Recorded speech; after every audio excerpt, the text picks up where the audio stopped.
ನಮಸ್ಕಾರ friends, welcome to mystic era channel. ಈ video ನಿಮಗೆ ಆಕಸ್ಮಿಕವಾಗಿ ಸಿಕ್ಕಿರೋದಲ್ಲ. 111, 222, 333 ಈ ರೀತಿ ಸಂಖ್ಯೆಗಳಲ್ಲಿ ಯಾವುದಾದ್ರೂ ಒಂದು ಸಂಖ್ಯೆ ನಿಮಗೆ ಪದೇ ಪದೇ ಕೆಲವು ದಿನಗಳಿಂದ ಕಾಣಿಸ್ತಾ ಇದ್ದರೆ, ಗಡಿಯಾರದಲ್ಲಾಗಿರ್ಬೋದು, ಮೊಬೈಲ್ಗಳಲ್ಲಿ ಒಂದು ನಂಬರ್ಗಳನ್ನು ನೋಡುವಾಗ, ಅಥವಾ ವೆಹಿಕಲ್ ನಂಬರ್ ಪ್ಲೇಟಲ್ಲಿ ಅಥವಾ ಬಿಲ್ಗಳಲ್ಲಿ ಈ ರೀತಿ ಎಲ್ಲಿ ನೋಡಿದ್ರೂ ಕೂಡ ನಿಮಗೆ ಕೆಲವೊಂದು ಸಲ ಒಂದು ಏಂಜಲ್ ನಂಬರ್ ಅನ್ನೋದು ಕಾಣ್ತಾ ಇರುತ್ತೆ. ಹಾಗಿದ್ರೆ ಖಂಡಿತ ಗಮನ ಇಟ್ಟು ಕೇಳಿ. ಈ ಒಂದು ನಂಬರ್ಗಳ ಮೂಲಕ ಯೂನಿವರ್ಸ್ ನಿಮಗೆ ಒಂದು ಸಂದೇಶವನ್ನು ನೀಡ್ತಾ ಇರುವಂಥದ್ದಾಗಿರುತ್ತೆ. ಹಾಗಾಗಿನೇ ಈ ರೀತಿ ಒಂದು ನಂಬರ್ಗಳು ಮತ್ತೆ ಮತ್ತೆ ಕಾಣಿಸ್ಕೊಳ್ತಾ ಇರುತ್ತೆ.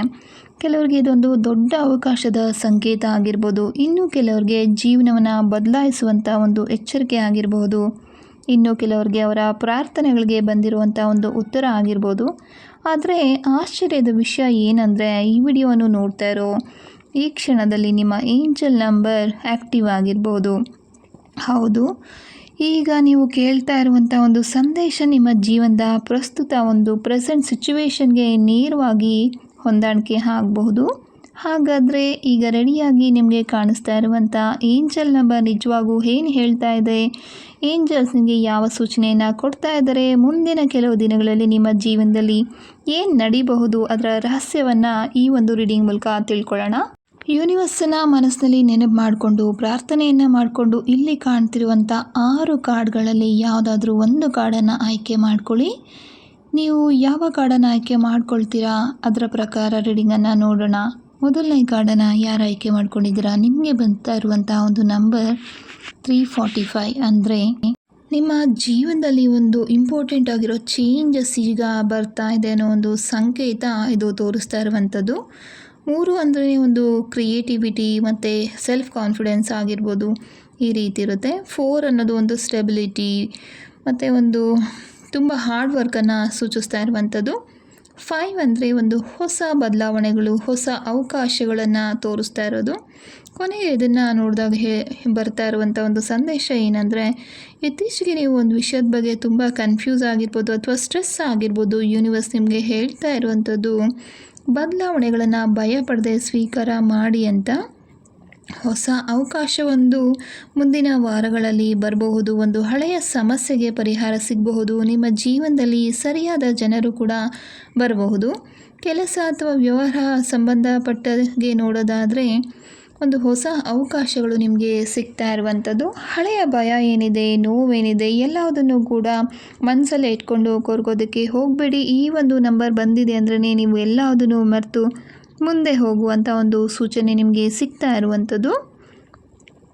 ನೀವು ಯಾವ ಒಂದು ಅಫರ್ಮೇಷನ್ ಹೇಳ್ಕೋಬೇಕು ಅಂತ ನೋಡೋದಾದರೆ, ನನ್ನ ಜೀವನದಲ್ಲಿ ನಡೀತಾ ಇರೋ ಬದಲಾವಣೆಗಳು ನನ್ನ ಒಂದು ಒಳಿತಿಗಾಗಿ ನಡೀತಾ ಇದೆ, ನಾನು ಹೊಸ ಅವಕಾಶಗಳನ್ನು ಸ್ವಾಗತ ಮಾಡ್ತಾ ಇದ್ದೀನಿ ಅಂತ ಹೇಳ್ಕೊಳ್ಳಿ. ನೀವು ಸರಿಯಾದ ದಾರಿನಲ್ಲೇ ಇದ್ದೀರಾ. ವಿಶ್ವಾಸದಿಂದ ಒಂದು ನಂಬಿಕೆಯಿಂದ ಮುಂದೆ ಹೆಜ್ಜೆ ಇಡಿ, ಎಲ್ಲನೂ ಕೂಡ ಒಳ್ಳೆಯದಾಗುತ್ತೆ. ನಿಮ್ಮ ಜೀವನದಲ್ಲಿ ಬಹಳಷ್ಟು ಸಮಸ್ಯೆಗಳನ್ನು ನೀವು ಅನುಭವಿಸ್ತಾ ಇದ್ದರೆ ಖಂಡಿತ ನೀವು ಕ್ರಿಸ್ಟಲ್ಗಳ ಸಹಾಯವನ್ನು ಒಂದು ಸಲ ಟ್ರೈ ಮಾಡಿ ನೋಡ್ಬೋದು. ಕ್ರಿಸ್ಟಲ್ಗಳನ್ನು ಹಾಕ್ಕೊಳ್ಳೋದ್ರಿಂದ ನಿಮ್ಮ ಬಹಳಷ್ಟು ಸಮಸ್ಯೆಗಳಿಗೆ ಪರಿಹಾರವನ್ನು ನೀವು ಪಡ್ಕೋಬೋದಾಗಿರುತ್ತೆ. ಯಾರಿಗೆಲ್ಲ ಒಂದು ಪರ್ಸ್ನಲೈಸ್ ಆಗಿರೋ ಒಂದು ಕಸ್ಟಮೈಸ್ ಕ್ರಿಸ್ಟಲ್ಸ್ ಬೇಕಾಗಿದೆ ಅವರು ಖಂಡಿತ ನಮ್ಮನ್ನು ಸಂಪರ್ಕ ಮಾಡಬಹುದು. ಎರಡನೇ ಕಾರ್ಡನ್ನು ಯಾರು ಆಯ್ಕೆ ಮಾಡ್ಕೊಂಡಿದ್ದೀರಾ, ನಿಮಗೆ ಬರ್ತಾ ಇರುವಂಥ ಒಂದು ಏಂಜಲ್ ನಂಬರ್ 000. 0 ಅಂದ್ರೇ ಒಂದು ಹೊಸ ಆರಂಭ ಅಂತ ಅರ್ಥ, ಮತ್ತು ಒಂದು ಇನ್ಫಿನಿಟಿ ಅಂತಲೂ ಇದನ್ನು ನಾವು ತಗೋಬೋದು. ಯಾಕೆ ಅಂದರೆ ಇದು 00 ಆಗಿರೋದ್ರಿಂದ ಒಂದು ತುಂಬ ಹೊಸ ಹೊಸ ಅವಕಾಶಗಳು ನಿಮಗೆ ಬರ್ತಾ ಇದೆ. ನಿಮ್ಮ ಜೀವನದಲ್ಲಿ ಒಂದು ಸಮೃದ್ಧಿ, ಅಬ್ಯಾಂಡೆನ್ಸ್ ಅನ್ನೋದು ಬರ್ತಾ ಇದೆ ಅನ್ನೋ ಒಂದು ಸಂಕೇತ ಇದಾಗಿದೆ. ನೀವು ಒಂದು ಚಕ್ರದ ಅಂತ್ಯದಲ್ಲಿದ್ದೀರಾ, ಅಂದರೆ ವೀಲ್ ಅಂತ ಹೇಳ್ತಿರಲ್ಲ, ಮೇಲೆ ಇರೋರು ಕೆಳಗಡೆ ಬರಬೇಕು, ಕೆಳಗಡೆ ಇರೋರು ಮೇಲೆ ಬರಬೇಕು ಅಂತ. ಆ ರೀತಿ ಈಗ ನಿಮ್ಮ ಜೀವನದಲ್ಲಿ ಏನಾದ್ರು ತೊಂದರೆಗಳಿದ್ದು ನೀವು ವೀಲ್ ಕೆಳಗಡೆ ಇದ್ದರೆ ಖಂಡಿತ ಮೇಲೆ ನಿಮ್ಮನ್ನು ಯೂನಿವರ್ಸ್ ತಗೊಂಡು ಹೋಗ್ತಾ ಇರುವಂಥದ್ದು. ಇತ್ತೀಚೆಗೆ ನೀವು ಜೀವನದ ದಿಕ್ಕು ಬಗ್ಗೆ ಯೋಚನೆ ಮಾಡ್ತಾ ಇರ್ತೀರಾ, ಫ್ಯೂಚರ್ ಹೇಗಿದೆ ಏನು ಅಂತ. ಕೆಲವು ವಿಷಯಗಳನ್ನು ಬಿಡಬೇಕು ಅಂತ ಕೂಡ ಪ್ರಯತ್ನ ಮಾಡ್ತಾ ಇರ್ತೀರಾ, ಮನಸ್ಸಿಂದ ತೆಗೆದು ಬಿಡಬೇಕು ಅಂತ, ಆದರೆ ಸಾಧ್ಯ ಆಗಿರೋದಿಲ್ಲ. ಹೊಸ ಅವಕಾಶಗಳು ಬರಬಹುದು ಅಂತ ಯೋಚನೆ ಮಾಡ್ತಿರ್ತೀರ. ಒಂದು ಜಾಬ್ಗೆ ಇಂಟರ್ವ್ಯೂಗೆ ಅಟೆಂಡ್ ಮಾಡಿರ್ಬೋದು. ಈ ರೀತಿ ಏನೆಲ್ಲ ನೀವು ಇದು ಆಗುತ್ತೋ ಇಲ್ವೋ ಅಂತ ಕಾಯ್ತಿರ್ತೀರಲ್ಲ, ಆ ಒಂದು ಎಲ್ಲವುದು ಕೂಡ ಶುಭ ಆಗುವಂತಹ ಒಂದು ಸಮಯ ಈಗ ಡಿವೈನ್ ಟೈಮ್ ಅನ್ನೋದು ಬರ್ತಾ ಇದೆ. ಎಲ್ಲದೂ ಕೂಡ ಮತ್ತೆ ಆರಂಭ ಆಗಬಹುದು. ಹಳೆಯದನ್ನು ಬಿಟ್ಟು ಹೊಸದನ್ನು ಆದಷ್ಟು ಸ್ವೀಕಾರ ಮಾಡಿ ಹೊಸ ಪ್ರಾರಂಭ ಮತ್ತು ಹೊಸ ಜೀವನದ ಅವಕಾಶಗಳು ನಿಮ್ಮ ಒಳಗಿನ ಒಂದು ಇಂಟ್ಯೂಷನ್ ಏನು ಹೇಳ್ತಾ ಇದ್ದೇನೆ ಅದನ್ನು ಕೇಳುವಂಥ ಸಮಯ ಬಂದಿದೆ. ಭಯ ಆಗಿರಬಹುದು ಅಥವಾ ಒಂದು ಅನುಮಾನಗಳು, ಹಳೆಯ ನೋವುಗಳನ್ನೆಲ್ಲ ಮನಸ್ಸಲ್ಲಿ ಇಟ್ಕೊಂಡು ಕೊರಗ್ತಾ ಕೂತ್ಕೊಳ್ಳೋಕ್ಕೆ ಹೋಗಬೇಡಿ. ನೀವು ಮುಂದಿನ ಹಂತಕ್ಕೆ ಸಾಗೋದಕ್ಕೆ ಸಿದ್ಧವಾಗಿರಿ. ಖಂಡಿತ ಎಲ್ಲನೂ ಒಳ್ಳೆಯದೇ ಆಗ್ತಾ ಇದೆ. ನಿಮಗೆ ಇಲ್ಲಿ ಒಂದು ಅಫರ್ಮೇಷನ್ ಕೂಡ ಹೇಳ್ಕೊಬೋದು. ನಾನು ಹೊಸ ಆರಂಭನ ಸ್ವೀಕರಿಸ್ತಾ ಇದ್ದೇನೆ. ಒಂದು ಯೂನಿವರ್ಸ್ನ ಮಾರ್ಗದರ್ಶನದ ಮೇಲೆ ನನಗೆ ನಂಬಿಕೆ ಇದೆ ಅನ್ನೋ ಒಂದು ಅಫರ್ಮೇಷನನ್ನು ನೀವು ಹೇಳ್ಕೋಬಹುದು. ನೀವು ಝೀರೋಯಿಂದ ಆರಂಭ ಮಾಡ್ತಾ ಇಲ್ಲ. ನೀವು ಅನುಭವ, ಜ್ಞಾನ ಮತ್ತು ಹೊಸ ಸಾಧ್ಯತೆಗಳೊಂದಿಗೆ ಹೊಸ ಚಾಪ್ಟರನ್ನು ಆರಂಭ ಮಾಡ್ತಾ ಇದ್ದೀರಾ ಅನ್ನೋದು ಈ ಒಂದು ನಂಬರಿನ ಅರ್ಥ ಆಗಿದೆ. ಮೂರನೇ ಕಾರ್ಡನ್ನು ಯಾರು ಆಯ್ಕೆ ಮಾಡ್ಕೊಂಡಿದ್ದೀರಾ? ನಿಮಗೆ ಬರ್ತಾ ಇರುವಂಥ ಒಂದು ಏಂಜಲ್ ನಂಬರ್ 1717. 1 ಅಂದ್ರೇ ಒಂದು ಹೊಸ ಆರಂಭ, ಒಂದು ಆತ್ಮವಿಶ್ವಾಸ ಅಂತ ಹೇಳ್ಬೋದು. 7 ಅಂದರೆ ನೀವೊಂದು ಸ್ಪಿರಿಚುವಲ್ ಆಗಿ ಡೆವಲಪ್ ಆಗ್ತಾ ಇದ್ದೀರಾ. ಒಂದು ವಿಸ್ಡಮ್ ಅಂತ ಏನು ಹೇಳ್ತೀವಿ ಅದು ನಿಮ್ಮಲ್ಲಿ ಜ್ಞಾನ ಅನ್ನೋದು ಜಾಸ್ತಿ ಆಗ್ತಾ ಇದೆ. ಅದರ ಜೊತೆಗೆ ನಿಮಗೆ ಒಂದು ದೈವಿಕವಾದ ಮಾರ್ಗದರ್ಶನ ಕೂಡ ಸಿಗ್ತಾ ಇದೆ ಅನ್ನೋದು ಅರ್ಥ ಆಗಿದೆ. ನೀವು ಬಹಳ ದಿನಗಳಿಂದ ಮನಸ್ಸಲ್ಲಿ ಇಟ್ಕೊಂಡಿರುವಂಥ ಒಂದು ಕನಸೇನಿದೆ, ಗುರಿ ಮತ್ತು ಆಸೆ ಈಗ ನಿಧಾನವಾಗಿ ಒಂದು ಹೊಸ ರೂಪ ಪಡೀತಾ ಇರುವಂಥ ಸಮಯ ಇದಾಗಿದೆ ಅಂತ ಅರ್ಥ. ಒಂದು ಹೊಸ ಯೋಜನೆ ಆರಂಭ ಮಾಡೋದಕ್ಕೆ ಯೋಚನೆ ಮಾಡ್ತಿರಬಹುದು. ಜೀವನದಲ್ಲಿ ದೊಡ್ಡ ನಿರ್ಧಾರ ತೆಗೆದುಕೊಳ್ಳೋ ಒಂದು ಹಂತದಲ್ಲಿ ನೀವಿರಬಹುದು, ಅಥವಾ ನಿಮ್ಮ ಜೀವನದಲ್ಲಿ ಒಂದು ಆಧ್ಯಾತ್ಮಿಕವಾಗಿ ನೀವು ಮುಂದುವರಿಬೇಕು ಅಂತ ಅಂದ್ಕೊಂಡಿರ್ಬೋದು. ಎಲ್ಲದಕ್ಕೂ ಇದೊಂದು ಒಳ್ಳೆಯ ಸಮಯ ಅನ್ನೋದು ಬಂದಿದೆ. ನಿಮ್ಮ ಮನಸ್ಸು ಏನು ಹೇಳ್ತಾ ಇದೆ, ನಿಮ್ಮ ಅಂತರಾತ್ಮ ಏನು ಹೇಳ್ತಾ ಇದೆ ಅಲ್ವಾ, ಖಂಡಿತ ಅದೆಲ್ಲನೂ ಸರಿಯಾಗೇ ಇದೆ. ನೀವು ಯೋಚನೆ ಮಾಡ್ತಿರೋ ದಾರಿ ಖಂಡಿತ ತಪ್ಪಲ್ಲ ಅನ್ನೋದು ಯೂನಿವರ್ಸ್ನ ಸೂಚನೆ ಆಗಿದೆ. ಮತ್ತು ಇನ್ನೊಂದು ಏನಂದರೆ, ನಿಮಗೆ ಅನ್ಎಕ್ಸ್ಪೆಕ್ಟೆಡ್ ಆಗಿ ಯಾರೋ ಒಬ್ಬರು ಗೈಡೆನ್ಸ್ ಅನ್ನೋದು ಸಿಗ್ಬೋದು. ಒಂದು ಹೊಸ ಅವಕಾಶ ನಿಮ್ಮ ಮುಂದೆ ಬರಬಹುದು ಮುಂದಿನ ದಿನಗಳಲ್ಲಿ. ಮತ್ತು ನಿಮ್ಮ ಇಂಟ್ಯೂಷನ್ ತುಂಬ ಒಂದು ಸ್ಟ್ರಾಂಗ್ ಆಗುವಂಥ ಒಂದು ಸೂಚನೆ ಆಗಿದೆ. ನೀವು ಏನು ಕೇಳ್ಕೊಂಡಿದ್ದೀರಾ ಪ್ರಾರ್ಥನೆಗಳು ಎಲ್ಲ ಒಂದು ಸಿಗುವಂಥ ಸೂಚನೆ ಕೂಡ ಈ ನಂಬರಿಂದ ನಿಮಗೆ ಸಿಗ್ತಾ ಇರುವಂಥದ್ದು. ಬೇರೆಯವರ ಅಭಿಪ್ರಾಯಗಳ ಭಯದಿಂದ ನಿಮ್ಮ ಕನಸುಗಳನ್ನು ಯಾವುದೇ ಕಾರಣಕ್ಕೂ ಬಿಡಬೇಡಿ. ಅವ್ರು ಏನು ಅಂದ್ಕೊಳ್ತಾರೋ ನಾನು ಈಗ ಮಾಡಿದ್ರೆ, ಈ ಯೋಚನೆ ಖಂಡಿತ ಬೇಡ. ನಿಮ್ಮ ಜೀವನ ನಿಮ್ಮದು, ಅವ್ರ ಜೀವನ ಅವ್ರದ್ದು. ನಿಮ್ಗೇನು ಅನಿಸುತ್ತೋ ಅದನ್ನು ಧೈರ್ಯವಾಗಿ ಮಾಡಿ. ನಿಮ್ಮ ಇಂಟ್ಯೂಷನ್ ಖಂಡಿತ ತಪ್ಪಾಗಿ ನಿಮ್ಮನ್ನು ಕರ್ಕೊಂಡು ಹೋಗೋದಿಲ್ಲ. ಮತ್ತು 1717 ನಿಮ್ಮನ್ನು ನಿಮ್ಮದೇ ದಾರಿಲಿ ಧೈರ್ಯವಾಗಿ ನಡೆಯೋದಕ್ಕೆ ನಿಮಗೆ ಒಂದು ಎನ್ಕರೇಜ್ ಮಾಡ್ತಾ ಇರುವಂಥದ್ದು. 4ನೇ ಕಾರ್ಡನ್ನು ಯಾರು ಆಯ್ಕೆ ಮಾಡ್ಕೊಂಡಿದ್ದೀರಾ? ನಿಮಗೆ ಬರ್ತಾ ಇರೋ ಒಂದು ಏಂಜಲ್ ನಂಬರ್ 3232 ಆಗಿದೆ. 3 ಅಂದ್ರೇ ನಾನು ಆಗಲೇ ಹೇಳಿದೆ, ನಿಮಗೆ ಒಂದು ಕ್ರಿಯೇಟಿವಿಟಿ ಅಂತ ಅರ್ಥ. ಅಂದರೆ ನಿಮಗೆ ಒಂದು ದೈವಿಕ ಮಾರ್ಗದರ್ಶನ ಸಿಗ್ತಾ ಇದೆ. ನಿಮ್ಮ ಜೀವನದಲ್ಲಿ ಎಲ್ಲನೂ ಸಂತೋಷ ಅನ್ನೋದು ಬರ್ತಾ ಇದೆ ಅಂತ ಅರ್ಥ. 2 ಅಂದರೆ ಒಂದು ಬ್ಯಾಲೆನ್ಸ್ ಮಾಡುವಂಥದ್ದು, ತಾಳ್ಮೆ ಮತ್ತು ಸಂಬಂಧಗಳಲ್ಲಿ ಒಂದು ಸಹಕಾರ ಸಿಗುವಂಥ ಒಂದು ನಂಬರ್ ಆಗಿದೆ. ಈ ನಂಬರ್ ಏನು ಪದೇ ಪದೇ ಕಾಣ್ತಿದೆ ಅಂದರೆ 3232 2 ಸಲ ಬಂದಿರೋದ್ರಿಂದ ನಿಮ್ಮ ಜೀವನದಲ್ಲಿ ಎಲ್ಲದೂ ಕೂಡ ಸಂತೋಷ, ಈ ಸಂಬಂಧಗಳಲ್ಲಿರುವಂಥ ಒಂದು ಸಂತೋಷ ಏನಿದೆ ಎಲ್ಲನೂ ಕೂಡ ಡಬಲ್ ಆಗಿ ಸಿಗ್ತಾ ಇದೆ ಅಂತ ತಿಳ್ಕೊಬೋದು. ನೀವು ಇತ್ತೀಚೆಗೆ ಒಂದು ಸಂಬಂಧ, ಕೆಲಸ, ಜೀವನದ ಬಗ್ಗೆ ನಿರ್ಧಾರ ತೆಗೆದುಕೊಳ್ಳೋಕ್ಕೆ ಚಿಂತೆ ಮಾಡ್ತಾ ಇರ್ಬೋದು. ಆದರೆ 3232 ಹೇಳ್ತಾ ಇರೋದೇನೆಂದರೆ, ಎಲ್ಲರನ್ನೂ ಒಬ್ಬರೇ ಹೊರೋ ಒಂದು ಅಗತ್ಯತೆ ಇಲ್ಲ ಇಲ್ಲಿ. ಬೇರೆಯವರ ಸಹಾಯ ಮತ್ತು ಬೆಂಬಲವನ್ನು ನೀವು ಖಂಡಿತ ತಗೊಳ್ಳೋದು ಒಳ್ಳೆಯದು ಅನ್ನೋದು ಇಲ್ಲಿ ನಿಮಗೆ ಸಿಗ್ತಾ ಇರುವಂಥ ಒಂದು ಸೂಚನೆ ಆಗಿದೆ.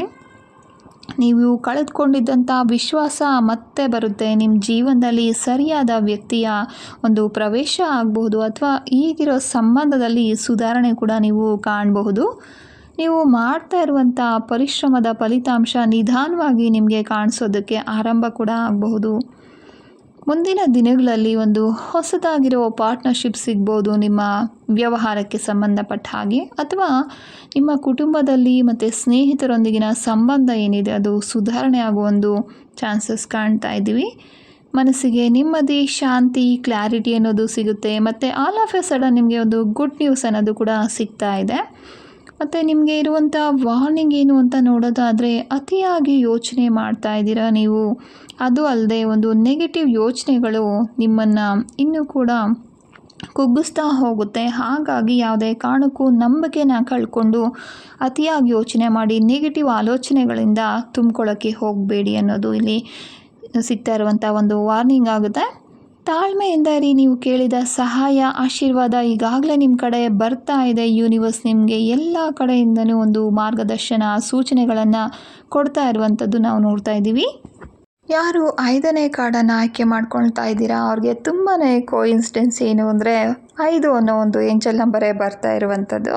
ಇದನ್ನು ಆಯ್ಕೆ ಮಾಡ್ಕೊಂಡಿದ್ದೀರಾ ಅನ್ನೋದಾದರೆ ನಿಮ್ಮ ಜೀವನದಲ್ಲಿ ಒಂದು ಹೊಸ ಬದಲಾವಣೆ, ಸಾಹಸ, ಒಂದು ಅಡ್ವೆಂಚರ್ ಅನ್ನೋದು ಬರ್ತಾ ಇದೆ. ಹೊಸ ಅವಕಾಶಗಳ ಜೊತೆಯಲ್ಲಿ ಒಂದು ಅಡ್ವೆಂಚರಸ್ ಆಗಿರುವಂಥ ಒಂದು ಹೊಸ ಅವಕಾಶಗಳು ಕೂಡ ಸಿಗ್ತಾ ಇದೆ. ನಿಮ್ಮ ಜೀವನದಲ್ಲಿ ಒಂದೇ ರೀತಿಯ ಪರಿಸ್ಥಿತಿ ತುಂಬ ದಿನಗಳಿಂದ ಇರ್ಬೋದು, ಒಂದು ಸ್ಟಕ್ ಆಗಿದೆ ಅಂತ ಅನಿಸಿರ್ಬೋದು ನಿಮ್ಮ ಜೀವನ ನಿಮಗೆ. ಆದರೆ ಈಗ ಒಂದು ಅಡ್ವೆಂಚರಸ್ ಆಗಿರೋ ಒಂದು ಲೈಫ್ ಅನ್ನೋದು ನಿಮಗೆ ಸಿಗ್ತಾ ಇದೆ. ಖಂಡಿತ ಸಂತೋಷದಿಂದ ನೀವು ಮುಂದಿನ ದಿನಗಳಲ್ಲಿ ಬದುಕ್ತೀರಾ ಅನ್ನೋದು ಈ ಒಂದು ಏಂಜಲ್ ನಂಬರಿನ ಅರ್ಥ ಆಗಿದೆ. ಬದಲಾವಣೆ ಬರ್ತಾ ಇದೆ, ಆದರೆ ಅದನ್ನು ಭಯಪಡದೆ ಸ್ವಾಗತ ಮಾಡಬೇಕಾಗಿದೆ. ನೀವು ಹೊಸ ಕೆಲಸ, ಸಂಬಂಧ, ಅವಕಾಶ, ಹೊಸ ಜೀವನದ ಒಂದು ಹಂತದತ್ತ ಸಾಗ್ತಾ ಇದ್ದೀರಾ. ನೀವು ಬಹಳ ದಿನಗಳಿಂದ ಕಾಯ್ತಾ ಇದ್ದ ಒಂದು ವಿಷಯದಲ್ಲಿ ಈಗಾಗಲೇ ಒಂದು ಮೂಮೆಂಟ್ ಅನ್ನೋದು ಆರಂಭ ಆಗಿದೆ. ನಿಮ್ಮನ್ನು ಹಿಂದೆ ಹಿಡಿದಿಟ್ಟಿದ್ದ ಪರಿಸ್ಥಿತಿ ಏನಿದೆ, ಒಂದು ಸ್ಟಕ್ ಆಗಿದ್ದಂಥ ಎನರ್ಜಿ, ಸ್ಟ್ಯಾಗ್ನೆಂಟ್ ಎನರ್ಜಿ ಏನಿದೆ, ಆ ವಿಷಯದಲ್ಲಿ ಈಗ ಒಂದು ಮೂಮೆಂಟ್ ಅನ್ನೋದು ಸ್ಟಾರ್ಟ್ ಆಗಿದೆ. ಒಂದು ಅನ್ಎಕ್ಸ್ಪೆಕ್ಟೆಡ್ ಆಗಿ ಹೊಸ ಅವಕಾಶಗಳು ಬರುತ್ತೆ. ಅಂದರೆ ಟ್ರಾವೆಲ್ ಮಾಡುವಂಥದ್ದು ಅಥವಾ ರೀಲೊಕೇಟ್ ಆಗುವಂಥ ಒಂದು ಸಾಧ್ಯತೆಗಳು ಕೂಡ ಕಾಣ್ತಾ ಇದೆ. ನಿಮ್ಮ ಜೀವನಕ್ಕೆ ಹೊಸ ಜನರು ಬರ್ಬೋದು. ಹಳೆಯ ಬಂಧನಗಳೇನಿದೆ, ಟಾಕ್ಸಿಕ್ ರಿಲೇಷನ್ಶಿಪ್ ಏನಿದೆ, ಅದರಿಂದ ನಿಮಗೆ ಮುಕ್ತಿ ಅನ್ನೋದು ಸಿಗಬಹುದು. ಈ ಮುಂದಿನ ವಾರಗಳಲ್ಲಿ ಒಂದು ವಾರ್ನಿಂಗ್ ಇದೆ. ಏನು ಅಂತ ನೋಡೋದಾದರೆ, ಕೆಲವೊಂದು ಸಲ ಜೀವನ ನಮ್ಮನ್ನು ಒಂದು ಉತ್ತಮ ಸ್ಥಳಕ್ಕೆ ಕರ್ಕೊಂಡು ಹೋಗಬೇಕು ಅಂತ ಅಂದ್ಕೊಂಡಿರುತ್ತೆ. ಈ ಒಂದು ಟಾಕ್ಸಿಕ್ ರಿಲೇಷನ್ಶಿಪ್ಗಳಾಗಿರ್ಬೋದು ಅಥವಾ ಪರಿಸ್ಥಿತಿಗಳಾಗಿರ್ಬೋದು, ಅದೆಲ್ಲದನ್ನು ದೂರ ಮಾಡಿ ಮುಂದೆ ಕರ್ಕೊಂಡು ಹೋಗೋದಕ್ಕೆ ಪ್ರಯತ್ನ ಮಾಡ್ತಾ ಇರುತ್ತೆ. ಆದರೆ ಯಾವುದೇ ಕಾರಣಕ್ಕೂ ನೀವು ಅದನ್ನು ತಡೆಯೋದಕ್ಕೆ ಪ್ರಯತ್ನ ಮಾಡಬಾರ್ದು ಅನ್ನೋ ಒಂದು ವಾರ್ನಿಂಗ್ ನಾವು ನೋಡ್ತಾ ಇದ್ದೀವಿ. ನೀವೀಗೇನು ಅಂದ್ಕೊಂಡಿದ್ದೀರಾ, ಇದೇ ನನ್ನ ಡೆಸ್ಟಿನೇಷನ್ ಅಂತ ಒಂದು ಕರಿಯರಲ್ಲಾಗಿ ಯಾವುದ್ರಲ್ಲಾದರೂ ಆಗಿರ್ಬೋದು, ಖಂಡಿತ ಇದು ನಿಮ್ಮ ಲಾಸ್ಟ್ ಡೆಸ್ಟಿನೇಷನ್ ಖಂಡಿತ ಆಗಿರೋದಿಲ್ಲ. ಇನ್ನೂ ಒಂದು ಉತ್ತಮವಾದ ಹಂತಕ್ಕೆ ನೀವು ಹೋಗ್ತೀರಾ. ಅದಕ್ಕೆ ಖಂಡಿತ ಪ್ರಯತ್ನ ಅನ್ನೋದು ಬೇಕಾಗಿದೆ. ನೀವು ಈ ಒಂದು ಪಾಸಿಟಿವ್ ಅಫರ್ಮೇಷನನ್ನು ಕೂಡ ಹೇಳ್ಕೊಬೋದು. ನಾನು ಧೈರ್ಯದಿಂದ ಹೊಸ ಬದಲಾವಣೆಗಳನ್ನು ಸ್ವೀಕಾರ ಮಾಡ್ತಾ ಇದ್ದೇನೆ. ಪ್ರತಿಯೊಂದು ಬದಲಾವಣೆ ನನ್ನ ಅತ್ಯುನ್ನತ ಒಳಿತಿಗಾಗಿ ನಡೀತಾ ಇದೆ ಅನ್ನೋ ಒಂದು ಅಫರ್ಮೇಷನನ್ನು ಹೇಳ್ಕೊಬೋದು. ನಿಮ್ಮ ರೆಕ್ಕೆಗಳನ್ನು ಚಾಚುವಂಥ ಸಮಯ ಬಂದಿದೆ. ಜೀವನ ನಿಮಗಾಗಿ ಹೊಸ ಅಧ್ಯಾಯಗಳನ್ನು ತೆರೀತಾ ಇದೆ ಅನ್ನೋದು ಏಂಜಲ್ ನಂಬರ್ 5 ಅನ್ನೋ ಒಂದು ಮುಖ್ಯ ಸೂಚನೆ, ಸಂದೇಶ ನಿಮಗೆ ಸಿಗ್ತಾ ಇರುವಂಥದ್ದು. 6ನೇ ಕಾರ್ಡನ್ನು ಯಾರು ಆಯ್ಕೆ ಮಾಡ್ಕೊಂಡಿದ್ದೀರಾ, ನಿಮಗೆ ಯಾವ ಏಂಜಲ್ ನಂಬರ್ ಸಿಗ್ತಾ ಇದೆ ಅನ್ನೋದನ್ನು ನೋಡೋಣ. 17 ಅಂದರೆ ಇದೊಂದು ಅದೃಷ್ಟ, ಆತ್ಮವಿಶ್ವಾಸ, ಒಂದು ದೈವಿಕ ಮಾರ್ಗದರ್ಶನದ ಒಂದು ಸಂಕೇತ ಆಗಿದೆ. 1 ಅಂದ್ರೇ ಒಂದು ಹೊಸ ಆರಂಭ ಅಂತ ಅರ್ಥ. 7 ಅಂದರೆ ನಿಮ್ಮ ಒಂದು ಜ್ಞಾನ ಅನ್ನೋದು ಜಾಸ್ತಿ ಆಗ್ತಾ ಇದೆ ಮತ್ತು ದೈವಿಕ ಸಂಪರ್ಕಕ್ಕೆ ನೀವು ಬರ್ತಾ ಇದ್ದೀರಾ ಅನ್ನೋ ಒಂದು ಅರ್ಥ ಬರುತ್ತೆ. ನಿಮಗಾಗಿರುವಂಥ ಸಂದೇಶ ಏನು ಅಂತ ನೋಡೋದಾದರೆ, ನೀವು ಇತ್ತೀಚೆಗೆ ತೆಗೆದುಕೊಂಡಿರುವ ಒಂದು ನಿರ್ಧಾರ ನಿಮ್ಮ ಜೀವನದ ಒಂದು ದಿಕ್ಕನ್ನೇ ಬದಲಾವಣೆ ಮಾಡ್ತಾ ಇದೆ ಅನ್ನೋದಾಗಿದೆ. 17 ಏಂಜಲ್ ನಂಬರ್ ನಿಮಗೆ ಹೇಳ್ತಾ ಇರೋದು, ನಿಮ್ಮ ಅಂತರಾತ್ಮವನ್ನು ನಂಬಿ ನೀವು ಯೋಚನೆ ಮಾಡ್ತಾ ಇರೋದಕ್ಕಿಂತ ಹೆಚ್ಚು ಹತ್ತಿರದಲ್ಲಿ ಯಶಸ್ಸು ಅನ್ನೋದು ನಿಮಗೆ ಕಾಯ್ತಾ ಇದೆ ಅನ್ನೋದಾಗಿದೆ. ನೀವು ಸರಿಯಾದ ದಾರಿಲಿ ಖಂಡಿತ ಇದ್ದೀರಾ. ಅದು ಈಗ ಸ್ಪಷ್ಟವಾಗಿ ಕಾಣದೇ ಇರ್ಬೋದು. ನಿಮ್ಮ ಪರಿಶ್ರಮ ಖಂಡಿತ ವ್ಯರ್ಥ ಆಗೋದಿಲ್ಲ. ನಿಮ್ಮ ಪ್ರಾರ್ಥನೆಗಳು ಮತ್ತು ಉದ್ದೇಶಗಳು ಈಗಾಗಲೇ ಯೂನಿವರ್ಸ್ಗೆ ಕೇಳಿಸಿದೆ. ಆದಷ್ಟು ಬೇಗ ಎಲ್ಲದೂ ಕೂಡ ನಿಮಗೆ ಸಿಗ್ತಾ ಇದೆ ಅನ್ನೋದು ನಂಬರ್ 17ಇಂದ ಸಿಗ್ತಾ ಇರುವಂಥ ಒಂದು ಸೂಚನೆ ಆಗಿದೆ. ಮುಂದಿನ ದಿನಗಳಲ್ಲಿ ನಿಮಗೆ ಒಂದು ಶುಭ ಸುದ್ದಿ ಬರ್ತಾ ಇದೆ. ಹೊಸ ಅವಕಾಶಗಳು ನಿಮ್ಮ ಬಾಗಿಲನ್ನು ತಟ್ತಾ ಇದೆ. ಆತ್ಮವಿಶ್ವಾಸದಿಂದ ನೀವು ಮುಂದೆ ಹೋಗಿ. ನಿಮ್ಮ ಆತ್ಮವಿಶ್ವಾಸ ಕೂಡ ಹೆಚ್ಚಾಗುತ್ತೆ. ದೀರ್ಘಕಾಲದ ಒಂದು ಗುರಿ ಏನಿದೆ, ನಿಮಗೆ ತುಂಬ ದಿನಗಳಿಂದ ಅಂದ್ಕೊಂಡಿರುವಂಥ ಒಂದು ಗುರಿಯತ್ತ ಒಂದು ಇಂಪಾರ್ಟೆಂಟ್ ಆಗಿರೋ ಒಂದು ಸಕ್ಸಸ್ ಅನ್ನೋದು ನಿಮಗೆ ಸಿಗ್ತಾ ಇದೆ. ತುಂಬ ಜನ ನಿಮ್ಮನ್ನೇ ಅನುಮಾನ ಪಡ್ತಾ ಇರ್ಬೋದು, ಹಿಂದಕ್ಕೆ ಎಳೆಯೋದಕ್ಕೆ ಪ್ರಯತ್ನ ಮಾಡ್ತಾ ಇರ್ಬೋದು. ಆದರೆ ಯಾವುದೇ ಕಾರಣಕ್ಕೂ ಹಿಂತಿರುಗಿ ನೋಡೋದಕ್ಕೆ ಹೋಗಬೇಡಿ. ಯಾರಿಗೇನೇ ಅನುಮಾನ ಇದ್ದರೂ ನಿಮ್ಮ ಮೇಲೆ ನಿಮಗೆ ನಂಬಿಕೆ ಅನ್ನೋದು ಇರಬೇಕು. ನೀವೀಗ ಸಾಗ್ತಾ ಇರುವಂಥ ದಾರಿ ನಿಮ್ಮನ್ನು ಬೆಳಕು, ಬೆಳವಣಿಗೆ ಮತ್ತು ಯಶಸ್ಸಿನತ್ತ ಖಂಡಿತ ಕರ್ಕೊಂಡು ಹೋಗುತ್ತೆ ಅನ್ನೋ ಒಂದು ನಂಬಿಕೆ ನಿಮಗೆ ಇರಲಿ. ಸೊ ಇದಾಗಿತ್ತು ಏಂಜಲ್ ರೀಡಿಂಗ್. ನಿಮ್ಮ ಏಂಜಲ್ ನಂಬರ್ ಯಾವುದು, ಯಾವ ಕಾರ್ಡನ್ನು ಆಯ್ಕೆ ಮಾಡ್ಕೊಂಡಿದ್ರಿ ಅನ್ನೋದನ್ನ ಖಂಡಿತ ಕಮೆಂಟ್ ಮಾಡಿ ತಿಳಿಸಿ. ಈ ವಿಡಿಯೋ ನಿಮಗೆ ಇಷ್ಟ ಆಗಿದ್ರೆ ಲೈಕ್ ಮಾಡಿ, ಶೇರ್ ಮಾಡಿ, ಹಾಗೆ ನನ್ನ ಚಾನಲನ್ನು ಸಬ್ಸ್ಕ್ರೈಬ್ ಮಾಡ್ಕೊಳ್ಳೋದನ್ನು ಖಂಡಿತ ಮರಿಬೇಡಿ. ನಿಮಗೆ ಕಾಣಿಸ್ತಾ ಇರೋ ಪ್ರತಿಯೊಂದು ಸಂಕೇತಕ್ಕೂ ಒಂದು ಕಾರಣ ಇದ್ದೇ ಇರುತ್ತೆ. ನಿಮ್ಮ ಜೀವನದಲ್ಲಿ ನಡೀತಾ ಇರೋ ಪ್ರತಿಯೊಂದು ಘಟನೆಗೂ ಒಂದು ಉದ್ದೇಶ ಅನ್ನೋದು ಇರುತ್ತೆ. ಹಾಗಾಗಿ ಯಾವ ಒಂದು ಘಟನೆಗಳನ್ನು, ನಂಬರ್ಗಳನ್ನು, ಸಂಕೇತಗಳನ್ನು ಕೂಡ ನಿರ್ಲಕ್ಷ್ಯ ಮಾಡೋದಕ್ಕೆ ಹೋಗಬೇಡಿ. ಎಲ್ಲದೂ ಕೂಡ ಯೂನಿವರ್ಸ್ ನಿಮಗಾಗಿ ಕಳಿಸಿರುವಂಥ ಒಂದು ಸಂಕೇತಗಳು ಕೂಡ ಆಗಿರಬಹುದು. ಮತ್ತೆ ಸಿಗೋಣ ಮುಂದಿನ ವಿಡಿಯೋದಲ್ಲಿ. ಅದುವರೆಗೂ ಮಿಸ್ಟಿಕ್ ಏರಾ ಚಾನಲ್ನಲ್ಲಿ ವಿಡಿಯೋಸನ್ನು ನೋಡ್ತಾ ಇರಿ. ಧನ್ಯವಾದಗಳು. ಶುಭ ದಿನ.